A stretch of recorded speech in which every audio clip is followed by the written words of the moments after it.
అదిగో వచ్చాడు. ఏమైందమ్మా? రమ్మన్నావా? నీకు నీ బాధ్యతలు ఏమైనా అసలు గుర్తున్నాయా లేదా?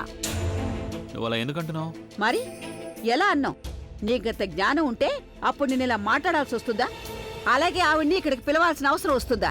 ఒకవేళ నువ్వు ఏదైనా బాధ్యతలు నెరవేర్చలేకపోతే అప్పుడు మరి తీసుకోవడం ఎందుకు? నాన్నమ్మ, నేను ఇన్ని రోజుల నుంచి అడవిలో తాజ్మహల్ కడుతున్నాను, అది కూడా తనతో పాటు. అడవిలో ఉన్నావు, తర్వాత తిరిగి వచ్చేసావు. దాని తర్వాత నువ్వు వచ్చిన సంతోషంలో పార్టీ కూడా జరిగింది. మరి ఇక దాని తర్వాత ఇప్పుడు దేనికోసం ఎదురు చూస్తున్నావు? నాన్నమ్మ, నేను దాని గురించే మాట్లాడదామని అనుకుంటున్నాను. మాట్లాడటం కాదు, ఫంక్షన్ చెయ్యి. ఫంక్షన్ రేపు బుల్బుల్ చేతులకి మెహందీ పెట్టడం జరగాలి. రేపు మెహందీ ఫంక్షన్ ఏం కుదరదు.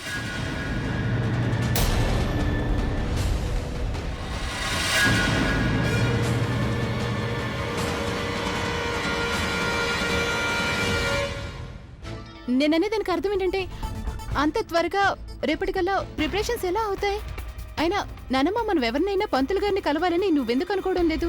ఏంటంటే ఇద్దరికి సంబంధం కుదిరినప్పటి నుంచి అప్పటి నుంచి ఏదో ఒక అశుభం జరుగుతుంది. ప్రాబ్లమ్స్ మీద ప్రాబ్లమ్స్ వస్తున్నాయి.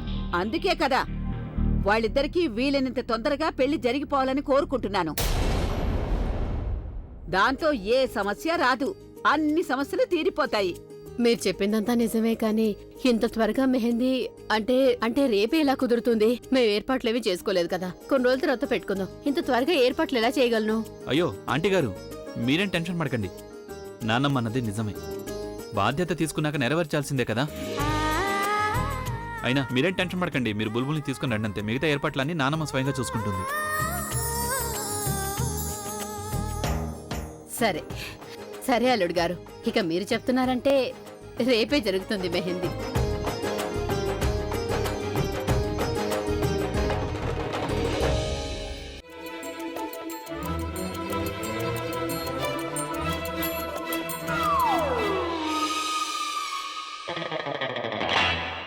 ఏం చేస్తున్నారు మీరు? నా వెంట పడుతున్నారా? ఎవరు మీ వెంట పడుతున్నారు? మీరిద్దరే. మేమిద్దరమా? బావగారు, మేము అక్కను వెతుకుతున్నాం. యాక్చువల్లీ అక్కతో కొన్ని ఇంపార్టెంట్ విషయాలు మాట్లాడాలి. అవునా ప్రవీణ్? మేము అక్క కోసం తన గదికి వెళ్ళి చూస్తాం. అక్క, అక్క నువ్వెక్కడున్నావు? అక్క, అక్క నువ్వెక్కడున్నావు? అక్క, అక్క,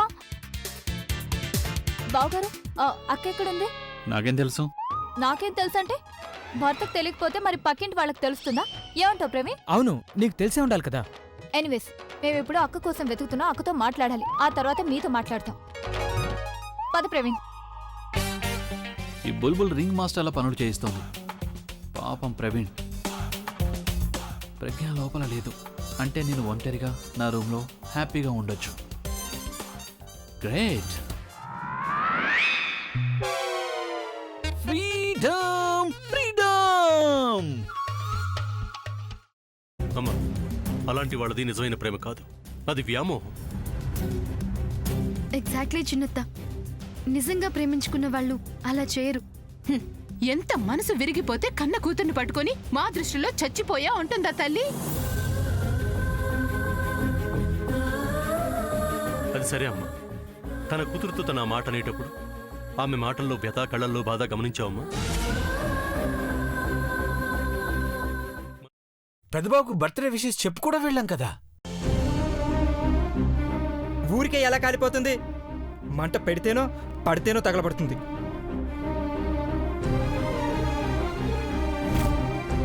కరెక్ట్ చిన్నబాబు, నీకొచ్చినట్టే నాకు డౌట్ వచ్చింది. పార్వతే షర్టును తగలబెట్టిందనుకుంటా.